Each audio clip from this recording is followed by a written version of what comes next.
que é com muito gosto que partilho, mas com uma enorme responsabilidade, partilho a tarefa de orador com o professor Adriano Moreira, que disse que falava de pé, mas que já não falaria de pé por muito tempo, e pela magnífica exposição que ouvimos, ficámos com a convicção, nós, profunda, de que felizmente continuaremos a contar com ele a falar e de pé.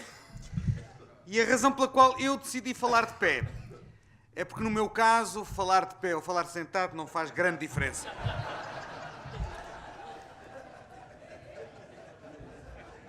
Dito isto, queria propor-vos uma reflexão virada para aquilo que me parecem ser os 3 requisitos do projeto europeu.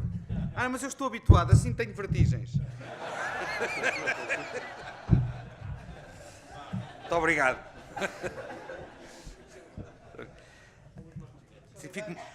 Fico mal habituado.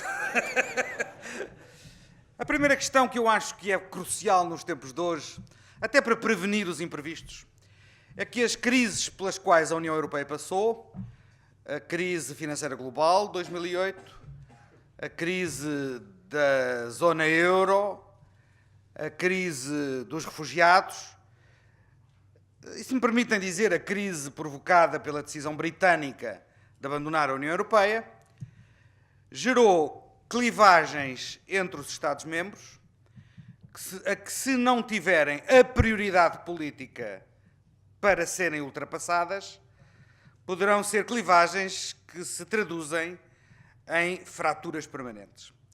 E essas fraturas permanentes, sejam elas norte-sul, leste-oeste, ou grandes Estados, pequenos Estados, constituem a negação da matriz do projeto europeu.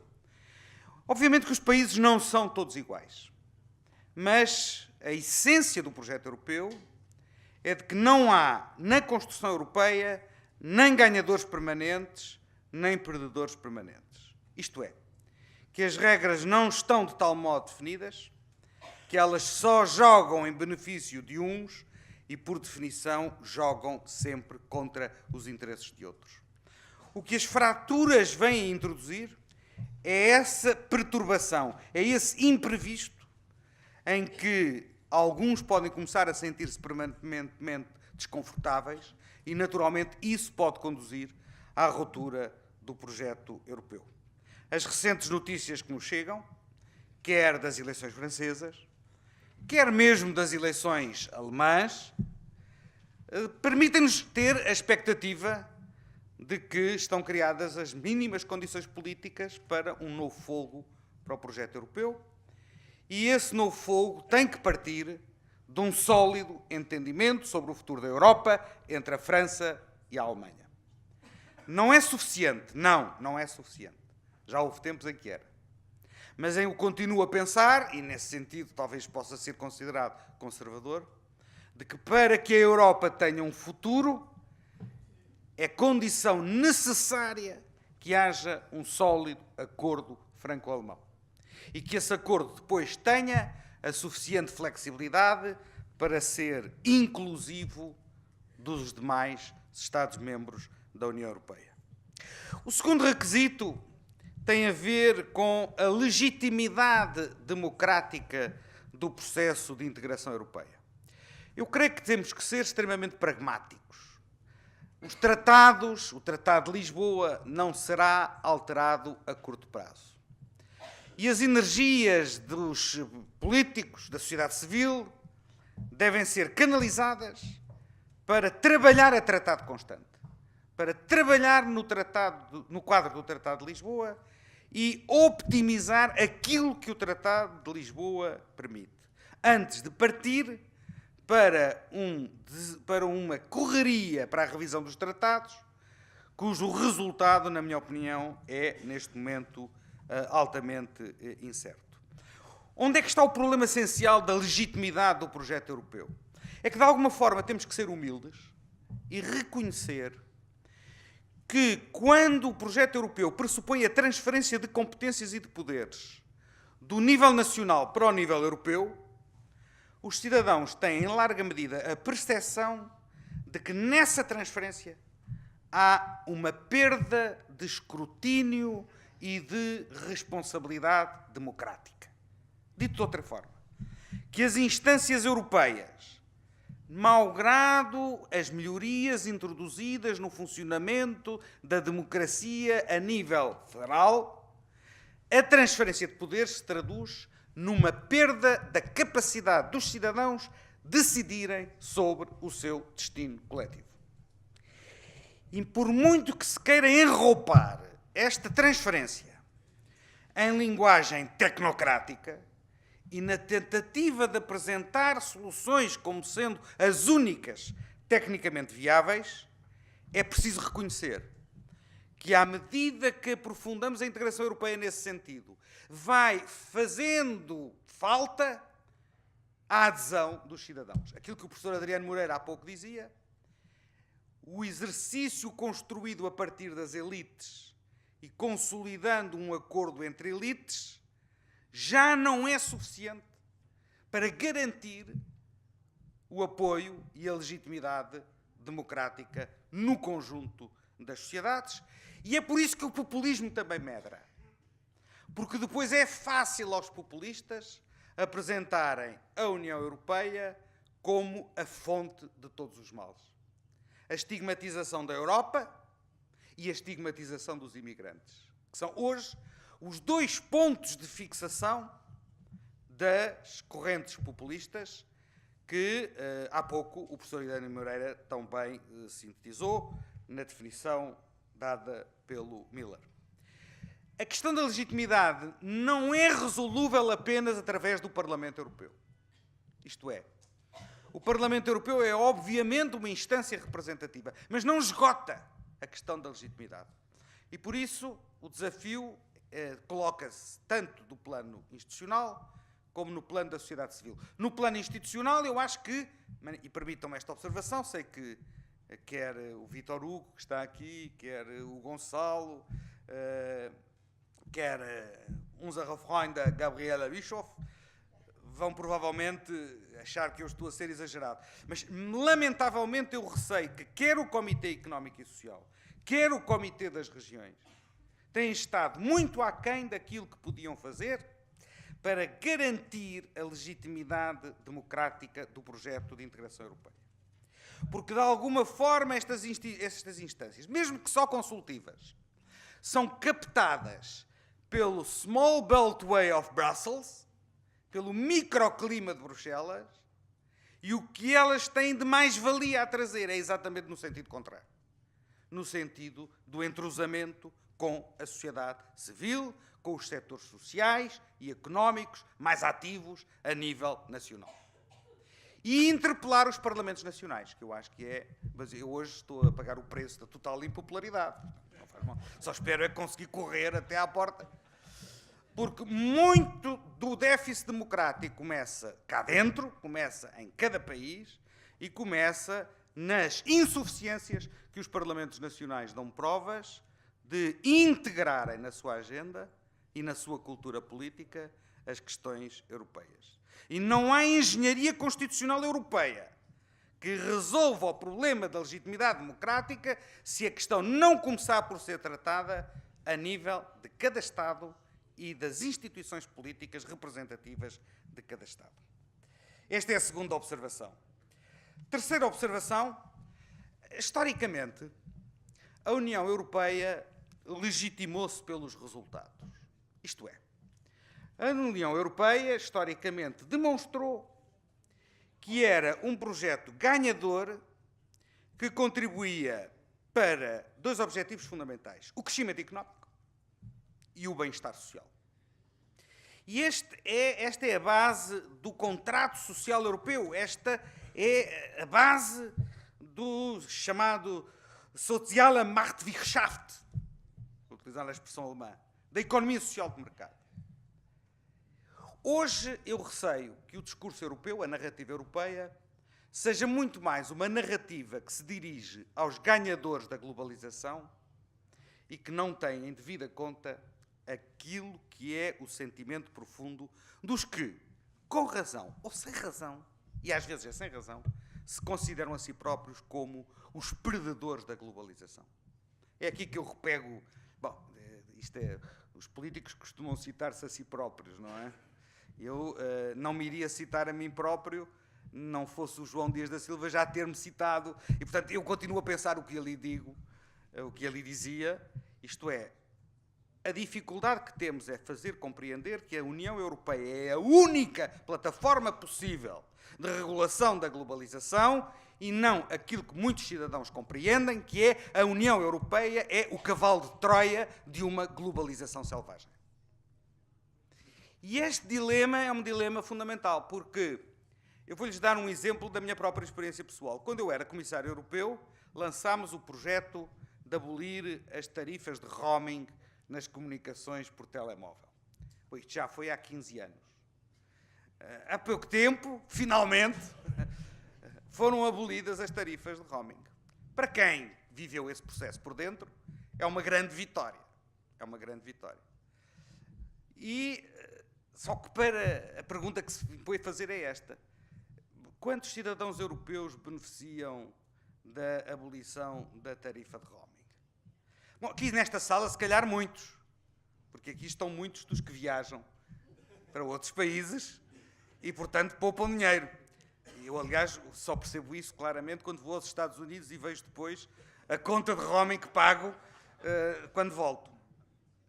Mas a realidade dos 500 milhões de europeus, a questão do roaming é uma questão totalmente irrelevante e que não é creditada à União Europeia.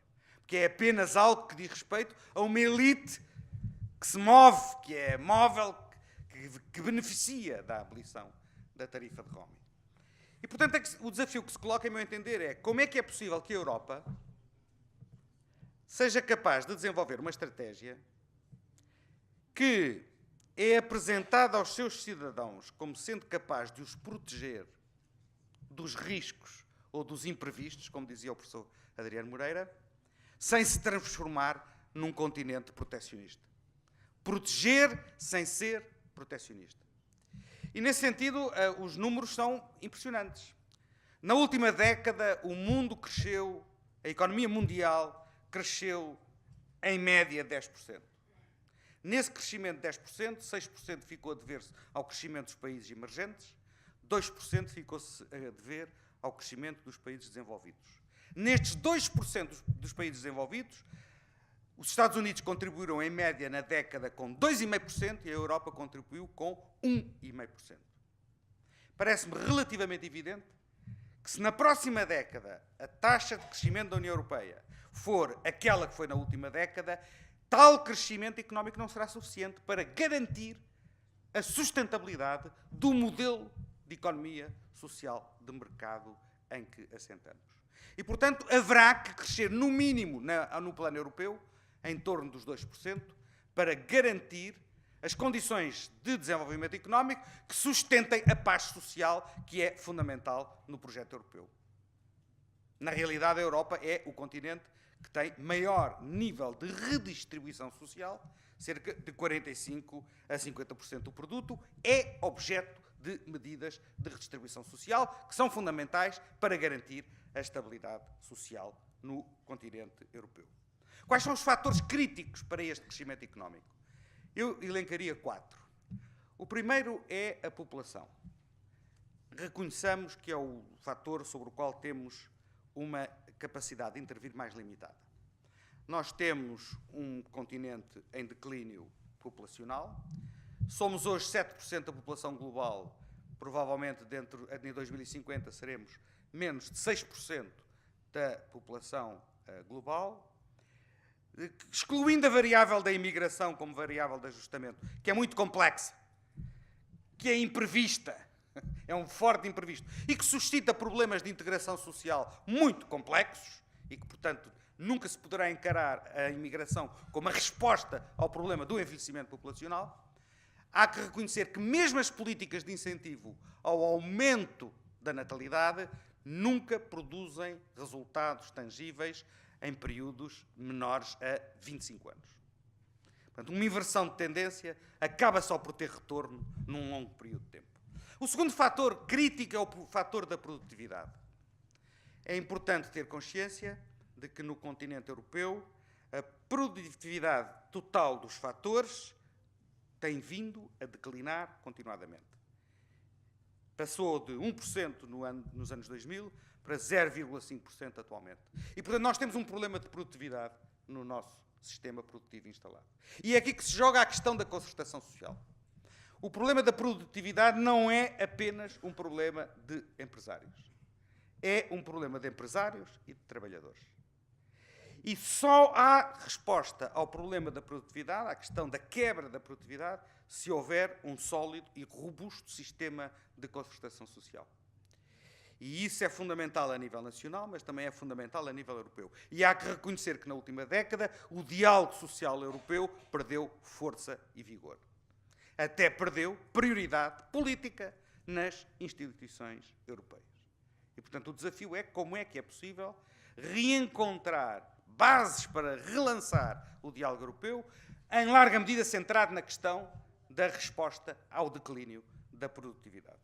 Em terceiro lugar, temos a questão da inovação. É um fator crítico, o fator da inovação. E, nesse sentido, é um paradoxo europeu.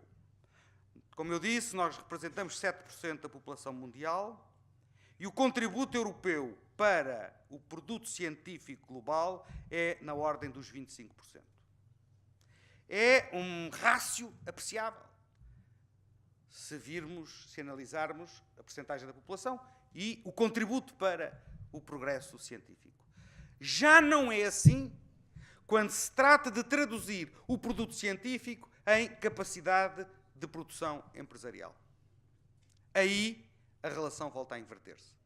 Isto é, países como os Estados Unidos, a Coreia, a China mesmo, hoje em dia, cada vez mais a China, aliás, têm uma capacidade muito superior à Europa de traduzir a produção científica gerada em aplicações empresariais, que obviamente depois se traduzem em crescimento económico e em retorno de rentabilidade.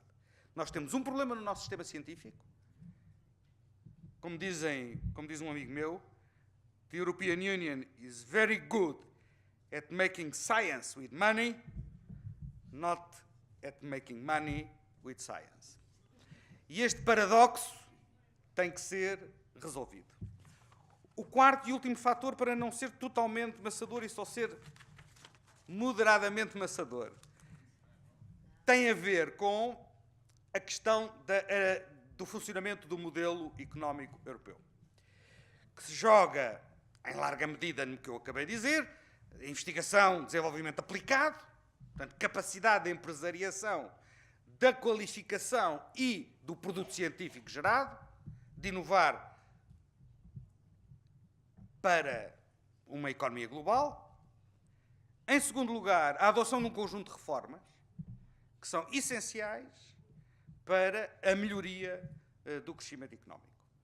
Desde logo, completar o mercado interno. O mercado interno, hoje em dia, o mercado interno europeu, está concretizado a 80% no plano das mercadorias e apenas a 40% no plano dos serviços. Os serviços hoje são responsáveis por 2/3 do emprego. A grande diferença daqueles 1,5% de crescimento económico europeu e 2,5% de crescimento económico americano tem a ver exatamente com o facto de nos Estados Unidos da América haver uma integração do mercado dos serviços substancialmente superior à integração do mercado dos serviços na União Europeia. Mas, claro, o mercado dos serviços é um mercado mais complexo de integrar e suscita reações completamente diferentes. Portanto, reforma do mercado interno e, em meu entender, fundamental para garantir o futuro do projeto europeu, completar a reforma da União Económica e Monetária. Na realidade, eu acho que a chanceler Merkel tem razão. Se o euro falhar, é o projeto europeu que está posto em causa. Portanto, mesmo para aqueles países que não estão na zona euro, é absolutamente prioritário completar o projeto da reforma da União Económica e Monetária e garantir que o pilar monetário é completado por um pilar económico e que esse pilar económico também tem uma dimensão social. Maior integração significa maior partilha de riscos, significa, ao mesmo tempo, um melhor controle democrático sobre a coordenação das políticas económicas europeias. E esta agenda é uma agenda sobre a qual é que é imprescindível que haja um sólido acordo franco-alemão. Sem um acordo franco-alemão sobre a reforma da União Económica e Monetária, dificilmente se pode dizer que o euro esteja preparado para resistir à próxima crise e, como dizia o professor Adriano Moreira, muito provavelmente o imprevisto espera uma oportunidade e o imprevisto chama-se crise. Muito obrigado.